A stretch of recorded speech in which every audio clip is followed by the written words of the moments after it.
অবশেষে নির্ধারণ করা হয়েছে নবম জাতীয় পে স্কেল নিয়ে পে কমিশনের চূড়ান্ত সভার তারিখ। একই সঙ্গে সর্বনিম্ন বেতন নির্ধারণে উত্থাপন করা হয়েছে 3টি ভিন্ন প্রস্তাব। তবে এই প্রস্তাবগুলোর ভিত্তিতে কোন গ্রেডের বেতন কত হতে পারে এ নিয়ে বিস্তারিত একটু ধৈর্য ধরতে বলুন, কারণ পে স্কেলটা 10-12 বছর পরে করা, অনেক রকম ক্যালকুলেশন আছে। আমরা একটা কমিটি দিয়েছি, তারা সবাই অবিরত কাজ করছে। আমি এক্সপেক্ট করছি রিপোর্টটাতে শীঘ্রই আমাদের জমা দেবে, তারপর এটা বাস্তবায়নের ব্যাপার আছে। আসসালামু আলাইকুম, স্বাগতম আমাদের চ্যানেলে। সরকারি চাকরিজীবী ভাই ও বোনেরা, আপনারা যারা দীর্ঘদিন ধরে নবম জাতীয় পে স্কেলের জন্য অধীর আগ্রহে অপেক্ষা করছেন, তাদের জন্য আজকের ভিডিওটি অত্যন্ত গুরুত্বপূর্ণ। অবশেষে দীর্ঘ জল্পনা কল্পনার অবসান ঘটিয়ে পে কমিশন তাদের গুরুত্বপূর্ণ সিদ্ধান্তগুলো সামনে আনতে শুরু করেছে। আজকের এই ভিডিওতে আমরা একদম গভীরে গিয়ে আলোচনা করব গত 15 জানুয়ারি পে কমিশনের বৈঠকে ঠিক কি সিদ্ধান্ত নেওয়া হয়েছে, কেন ঢাকা বিশ্ববিদ্যালয়ের একজন অধ্যাপক এই গুরুত্বপূর্ণ কমিশন থেকে হঠাৎ পদত্যাগ করলেন, এবং সবচেয়ে বড় প্রশ্ন, সর্বনিম্ন এবং সর্বোচ্চ বেতনের অনুপাত 1:8 বা 1:10 মধ্যে কোনটি কার্যকর হতে যাচ্ছে। পাশাপাশি ভিডিওর শেষ অংশে আমরা দেখব বর্তমান অন্তর্বর্তীকালীন সরকারের অর্থ উপদেষ্টা ডক্টর সালিহুদ্দিন আহমেদ এই পে স্কেল বাস্তবায়নের সময়সীমা নিয়ে ঠিক কী বার্তা দিয়েছেন। তিনি কি ধৈর্যের পরীক্ষা নিতে বললেন নাকি সুখবর শোনালেন? পুরো বিষয়টি পুঙ্খানুপুঙ্খভাবে বিশ্লেষণ করা হবে এটিএন নিউজ এবং বাংলাদেশ প্রতিদিনের সর্বশেষ প্রতিবেদনের আলোকে। তথ্যের কোনো অংশ যাতে মিস না হয়, তাই অনুরোধ থাকবে ভিডিওটি না টেনে শেষ পর্যন্ত দেখার। আর যারা আমাদের চ্যানেলে নতুন, এখনই সাবস্ক্রাইব করে বেল আইকনটি প্রেস করে রাখুন। চলুন মূল আলোচনায় যাওয়া যাক। দর্শক, প্রথমেই আসা যাক সবচেয়ে আলোচিত বিষয়টিতে, গ্রেড সংখ্যা। গত কিছুদিন ধরে সোশ্যাল মিডিয়া এবং বিভিন্ন নিউজ পোর্টালে গুঞ্জন ছিল যে নতুন পে স্কেলে হয়তো গ্রেড সংখ্যা কমানো হতে পারে। অনেকে বলছিলেন গ্রেড সংখ্যা 20 থেকে কমিয়ে 10 বা 12তে নামিয়ে আনা হবে। কিন্তু গত 15 জানুয়ারি বৃহস্পতিবার অনুষ্ঠিত পে কমিশনের পূর্ণাঙ্গ বৈঠকে এই ধোঁয়াশা সম্পূর্ণ কেটে গেছে। এটিএন নিউজের বিশেষ প্রতিবেদন থেকে আমরা নিশ্চিত হয়েছি যে পে কমিশন গ্রেড সংখ্যা কমানোর বা পুনর্গঠন করার কোনো সিদ্ধান্ত নেয়নি। অর্থাৎ বর্তমানে যে 20টি গ্রেডের কাঠামো বিদ্যমান রয়েছে, নবম পে স্কেলে সেই 20টি গ্রেডই বহাল থাকছে। এটি সরকারি চাকরিজীবীদের একটি বড় অংশের জন্য স্বস্তির খবর, কারণ গ্রেড কমে গেলে পদমর্যাদা এবং সিনিয়রিটি নিয়ে যে জটিলতা তৈরির আশঙ্কা ছিল, তা আপাতত আর থাকছে না। এই বৈঠকে উপস্থিত কমিশনের সদস্যরা একমত হয়েছেন যে বিদ্যমান কাঠামোটি প্রশাসনিক কাজের জন্য এখন পর্যন্ত সবচেয়ে উপযোগী। তবে প্রশ্ন থেকে যায়, গ্রেড 1 থাকলেও গ্রেড অনুযায়ী বেতন বৃদ্ধির হার কেমন হবে? কমিশন সূত্রে জানা গেছে, গ্রেড পরিবর্তন না হলেও প্রতিটি গ্রেডের মধ্যবর্তী বেতনের ব্যবধান বা স্টেপ ইনক্রিমেন্ট নিয়ে কাজ চলছে, যাতে মুদ্রাস্ফীতির সাথে সামঞ্জস্য রাখা যায়। গ্রেড সংখ্যার বিষয়টি সমাধান হলেও মূল যে জায়গায় এসে চাকা আটকে গেছে, তা হলো সর্বনিম্ন এবং সর্বোচ্চ বেতন কত হবে এবং এদের অনুপাতই বা কত হবে। 15 জানুয়ারির বৈঠকে 3টি ভিন্ন প্রস্তাবনা বা প্রপোজাল উত্থাপন করা হয়েছে। এর মধ্যে সবচেয়ে বেশি আলোচনা হয়েছে বেতনের অনুপাত 1:8 রাখা নিয়ে। অর্থাৎ যদি সর্বনিম্ন বেতন 10,000 টাকা হয়, তবে সর্বোচ্চ বেতন হবে 80,000 টাকা। কিন্তু বর্তমান বাজার দর, 10-12 বছর পর পে স্কেল পরিবর্তন এবং জীবনযাত্রার ব্যয় সব মিলিয়ে এই অনুপাত নিয়ে কমিশনের সদস্যদের মধ্যেই মতভেদ দেখা দিয়েছে। কমিশন সূত্রে জানা গেছে, সর্বনিম্ন বেতন নির্ধারণ নিয়ে এখনও চূড়ান্ত ঐক্যমত্যে পৌঁছানো সম্ভব হয়নি। আপনারা জানেন, বর্তমানে মুদ্রাস্ফীতি আকাশচুম্বী। ডিম, চাল, ডাল থেকে শুরু করে চিকিৎসা খরচও সবকিছুই সাধারণের নাগালের বাইরে।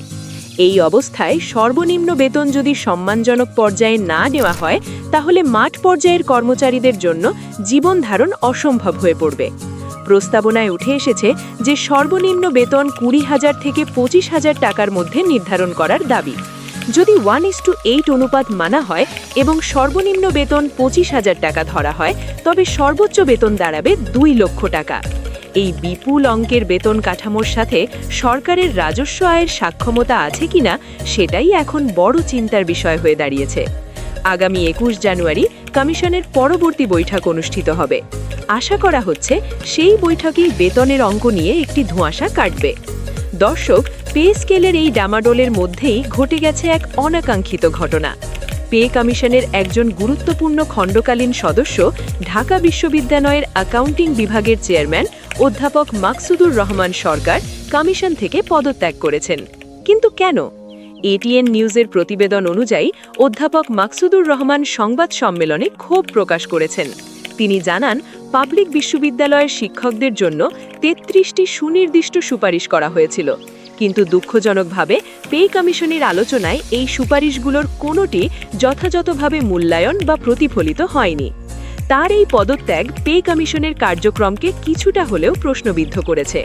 বিশ্ববিদ্যালয়ের শিক্ষক জাতির কারিগর, তাদের দাবি দাওয়া যদি এই পে স্কেলে উপেক্ষিত হয় তাহলে উচ্চশিক্ষার মানের ওপর প্রভাব ফেলতে পারে। অধ্যাপক মাকসুদুর রহমানের সরে দাঁড়ানো এটাই ইঙ্গিত দেয় যে কমিশনের ভেতরে বিভিন্ন ক্যাডার এবং সেক্টরের স্বার্থ রক্ষা নিয়ে বড় ধরনের টানাপড়ন চলছে। এই ঘটনা সাধারণ চাকরিজীবীদের মনেও আশঙ্কার জন্ম দিয়েছে। তবে কি অন্যান্য সেক্টরের যৌক্তিক দাবিগুলো অর্থাভাবের অজুহাতে বাতিল হয়ে যাবে? ২১ তারিখের বৈঠকে এই পদত্যাগের প্রভাব কতটুকু পড়ে সেটাই এখন দেখার বিষয়। সবচেয়ে ক্রিটিক্যাল মোড়টি আসতে যাচ্ছে আগামী ২১ জানুয়ারি। পে কমিশনের চেয়ারম্যান সাবেক অর্থ সচিব জাকির আহমেদ জানিয়েছেন, ২১শে জানুয়ারির বৈঠকের আগেই তারা একটি সবুজ সংকেত বা গ্রিন সিগন্যাল পেতে চাইছেন। কিন্তু কার কাছ থেকে? চেয়ারম্যান স্পষ্ট করেছেন যে তারা অন্তর্বর্তীকালীন সরকারের শীর্ষ পর্যায়ের কর্মকর্তা এবং নীতি নির্ধারকদের সাথে বৈঠক করবেন।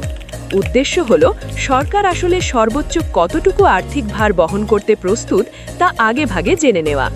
সরকার যদি বলে যে তাদের বাজেট সীমিত, তাহলে কমিশন হয়তো বিশাল অঙ্কের বেতন বৃদ্ধির প্রস্তাব দিয়েও লাভ হবে না। তাই ২১ তারিখের বৈঠকের আগে পর্দার আড়ালে যে আলোচনা হবে সেটাই মূলত ঠিক করে দেবে আপনাদের পকেটে মাস শেষে কত টাকা ঢুকবে।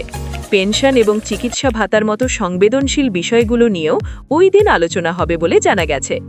দর্শক, পে কমিশন যখন ঢাকায় হিসেব নিকাশ করছে, তখন মাঠ পর্যায়ে কি বার্তা দিচ্ছেন সরকারের অর্থ উপদেষ্টা? বাংলাদেশ প্রতিদিনের ফুটেজে আমরা দেখেছি, গত ১৬ জানুয়ারি নাটোরে এক সফরে গিয়ে অর্থ উপদেষ্টা ডক্টর সালেহুদ্দিন আহমেদ সরকারি কর্মকর্তাদের উদ্দেশ্যে কিছু গুরুত্বপূর্ণ কথা বলেছেন। তিনি বলেছেন, আপনারা একটু ধৈর্য ধারণ করুন। পে স্কেল ১০-১২ বছর পর পর পরিবর্তন করা হয়, তাই এর ক্যালকুলেশন অনেক জটিল। তার এই বক্তব্যের দুটি দিক আছে। এক, তিনি নিশ্চিত করেছেন যে সরকার পে স্কেল নিয়ে কাজ করছে এবং একটি কমিটি এটি নিয়ে অবিরাম পরিশ্রম করছে। তিনি আশা প্রকাশ করেছেন যে রিপোর্টটি শীঘ্রই জমা হবে। ২, তিনি পরোক্ষভাবে জানিয়ে দিয়েছেন যে হুট করেই কোনো ঘোষণা আসবে না। তিনি ধৈর্য ধরতে বলেছেন, যার মানে হল দেশের বর্তমান অর্থনৈতিক পরিস্থিতি, রিজার্ভ সংকট এবং রাজস্ব আয়ের ঘাটতি বিবেচনায় হয়তো আকাশকুসুম কোনো প্রত্যাশা পূরণ করা কঠিন হতে পারে। তিনি আরও উল্লেখ করেছেন, যেহেতু অনেক বছর পর রিভিশন হচ্ছে, তাই এটি একটি বড় ধরনের পরিবর্তন হবে। অর্থ উপদেষ্টার এই বক্তব্য থেকে বোঝা যায়, সরকার তাড়াহুড়ো করে কোনো ভুলে পা দিতে চাইছে না। তারা এমন একটি পে স্কেল দিতে চায় যা স্থায়ী হবে। এখন প্রশ্ন হল, সাধারণ তৃতীয় ও চতুর্থ শ্রেণীর কর্মচারীরা কি আরও ধৈর্য ধরার মতো অবস্থায় আছেন? ২০১৫ সালে সর্বশেষ পে স্কেল হয়েছিল। এরপর ২০২০, ২১, ২২ প্রতিটি বছর মুদ্রাস্ফীতি আমাদের জীবনযাত্রার মান কমিয়ে দিয়েছে। আমাদের বিশ্লেষণ অনুযায়ী শুধুমাত্র বেসিক স্যালারি বাড়ালেই হবে না। চিকিৎসা ভাতা, বাড়ি ভাড়া এবং যাতায়াত ভাতার মতো বিষয়গুলো যদি বর্তমান বাজার দরের সাথে সামঞ্জস্যপূর্ণ না হয়, তাহলে এই নতুন পে স্কেল কোনো সুফল বয়ে আনবে না। কমিশনের উচিত হবে শুধু গাণিতিক হার 1:8 বা 1:10 না দেখে একজন মানুষের বেঁচে থাকতে ন্যূনতম কত টাকা প্রয়োজন সেই মানবিক দিকটি বিবেচনায় নেওয়া। সম্মানিত দর্শক, পরিস্থিতি এখন খুবই উত্তেজনাপূর্ণ। আগামী ২১ জানুয়ারি পে কমিশনের বৈঠকের পর হয়তো আমরা আরও পরিষ্কার চিত্র পাব। সর্বনিম্ন বেতন কি ২০,০০০ হবে, নাকি সরকার তার চেয়ে কম কিছু ভাবছে? পদত্যাগ করা সদস্যের জায়গায় কি নতুন কেউ আসবেন? এই সব প্রশ্নের উত্তর জানতে আমাদের চ্যানেলের সাথেই থাকুন। আমরা প্রতি মুহূর্তের খবর নজরে রাখছি। আজকের ভিডিওটি ভালো লাগলে লাইক দিন এবং কমেন্ট করে জানান আপনার মতে সর্বনিম্ন বেতন কত হওয়া উচিত, ২০,০০০, ২৫,০০০ নাকি তারও বেশি। দেখা হবে পরবর্তী আপডেটে। ততক্ষণ পর্যন্ত ভালো থাকুন, সুস্থ থাকুন। আল্লাহ হাফেজ।